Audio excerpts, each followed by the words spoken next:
Salut à toutes et à tous, c'est Antoine et aujourd'hui nous allons voir ensemble les 6 conseils pour intégrer un centre de formation dans le milieu du football.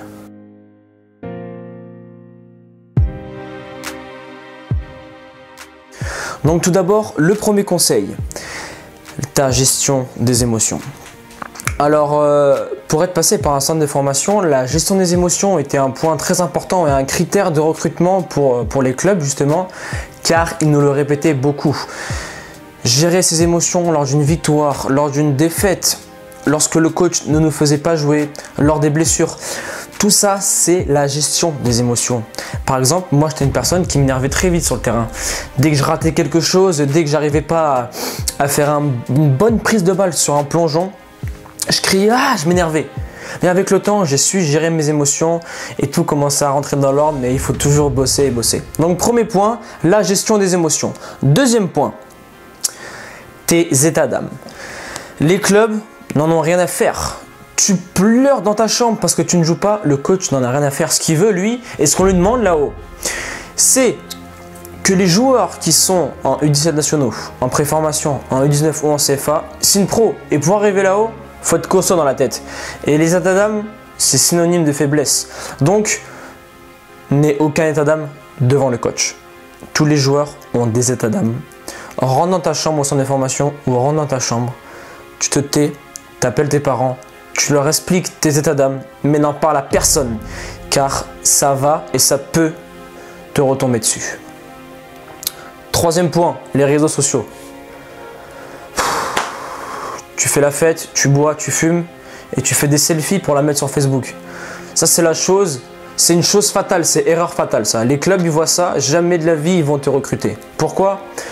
Qu'est-ce qu'ils penseraient? Imagine, mets-toi à la place du patron. Ok, donc les gars, on veut recruter ce joueur. Super joueur, très bon état d'esprit, etc. On va voir son Facebook un peu, ses réseaux sociaux. D'accord, il fait la fête, il boit, il fait que sortir. Je ne veux pas de ce joueur. Parce que tu es un investissement. Ils vont te faire venir et ils vont te payer tous les mois. Ils investissent en toi pour plus tard que tu deviennes professionnel et qui t'aient acheté à moindre coût. Voilà pourquoi les réseaux sociaux sont ton pire ennemi. Tu comprends? Donc c'est pour ça, sur les réseaux, ne t'affiche pas trop, mets des photos de toi, dans ton équipe amateur, avec ta famille, mais tout ce qui va être extra sportif, où tu divagues un peu, ce qui est tout à fait normal comme tout le monde, évite. Ça peut nuire à ton image dans le futur et justement à ton recrutement dans un club, dans un centre de formation professionnelle. Quatrième point, ton état d'esprit. Donc tu as déjà entendu ton état d'esprit, très important, mais c'est un peu vaste pour toi. Donc aujourd'hui, je vais t'expliquer vraiment les dessous de ce mot état d'esprit. Donc l'état d'esprit, si tu préfères, ça va être ton intégration dans un groupe. Tu as pu le voir durant l'Euro, Didier Deschamps a préféré l'état d'esprit du groupe, l'intégrité, que recruter des joueurs comme Valbuena et Karim Benzema. Car ça aurait pu, je ne sais pas, mais pour lui, ça aurait pu le perturber. Donc l'état d'esprit, ça va être: on va te recruter, on va voir comment tu te comportes dans ton club, dans ta vie sociale, etc. Pour se dire d'accord, ce mec-là, je le recrute, il est très bon, il a du talent, mais son état d'esprit sur le terrain, dans un groupe. Est-ce que ce mec-là, il va se battre pour son coéquipier? Est-ce que ce mec-là, dans un groupe, il va être à sa place? C'est-à-dire, tu vas être un leader, ou tu vas être une personne qui va aider les autres, ou je ne sais pas, où justement tu vas te faire aider, mais est-ce que ton état d'esprit va être irréprochable dans un groupe pour optimiser sa progression et gagner des matchs? C'est ça la question qu'ils vont se poser. Il n'y a pas que sur le terrain, il y a en dehors du terrain. D'accord?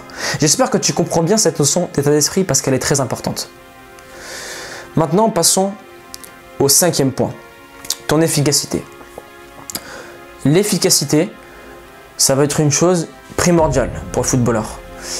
Dans le football, je te dis ok, j'ai mis un petit pont pendant le match, j'ai fait des grilles, d'accord. Est-ce que tu as fait quelque chose à la fin? Est-ce que tu as fait quelque chose? Quand je demande à mes clients, ok, ce week-end, comment ça s'est passé? Ouais, Antoine, j'étais très bon, d'accord. Tu as fait une passe D? Tu as fait un but? Tu as contribué à quelque chose? Non, mais j'ai dribblé quelques joueurs. C'est pas ça l'efficacité. Ça, c'est bon, c'est stat pour devant les copains, etc. L'efficacité, comme disait Johan Cruyff, pour lui, la technique, c'est la bonne passe au bon moment, avec un bon dosage et qu'elle soit efficace. On veut de l'efficacité. On veut pas des grilleries. Ça, c'est du city stade. On veut de l'efficacité. Donc, sois efficace. Tu es un attaquant, tu as une occasion, tu as un but. Tu es défenseur, tu tacles, tu relances propre. Efficacité. Te prends pas la tête. 6e et dernier point. La persévérance. Alors là, la persévérance, ça va pas que être sur le terrain. Parce qu'ils vont regarder tes bulletins scolaires. Ah, ça c'est... Ça, les bulletins scolaires, c'est chiant. Mais si tu as 6 de moyenne, si tu as des mauvaises notes, ils en ont rien à faire. Ce qu'ils veulent, c'est voir quelqu'un qui a envie, qui en veut, qui bosse. Parce que si tu en veux dans ta vie, tu en voudras sur le terrain et vice versa. C'est vers ça où les clubs vont regarder. Ta persévérance. Tout le monde, au bout d'un moment, tu vas arriver sur un plateau. Ok, on progresse tous. Au bout d'un moment, tu arrives sur un plateau pour intégrer son information et quand tu es au centre. Ce qui va faire que tu vas réussir, si tu es dans le moule des joueurs qui n'ont pas un talent extraordinaire, ça va être la persévérance. La persévérance. L'entraînement il est fini, tu bosses. L'entraînement n'a pas commencé, tu bosses. Il quitte le terrain, tu restes sur le terrain. C'est ça en fait la persévérance. Et ces clubs-là, ils veulent voir quelqu'un qui persévère, qui bosse. Le travail passe par là, la persévérance. Imagine-toi. Tu persévères et t'abandonnes. Ça se trouve, tu as abandonné un week-end. Un week-end de ta signature en club professionnel. Le week-end, ouais, je persévère, j'arrête, je ne joue pas. Ça se trouve, en milieu de semaine, ton concurrent il se serait blessé. Et le coach aurait fait appel à toi, tu aurais fait un bon match le week-end, il y aurait eu un recruteur, tu aurais fait l'un des plus gros matchs de ta vie. On t'aurait appelé pour faire un essai, tu aurais réussi cet essai et tu aurais signé 3 ans dans un centre de formation. Persévère. Le bout du tunnel, tu le vois. Tu le vois toujours. Et même quand il y a un peu de lumière, cette lumière, tu la crées toi-même. Persévère.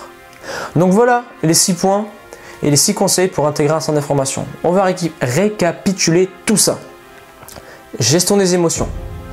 Aucun état d'âme. Les réseaux sociaux. Un état d'esprit irréprochable. Une efficacité optimale et une persévérance hors pair. J'espère qu'à travers ces 6 conseils, je t'ai aidé, je t'ai éclairé vers ton avenir dans le football si tu veux intégrer un centre de formation. Je te laisse là, persévérance et motivation et on avance ensemble.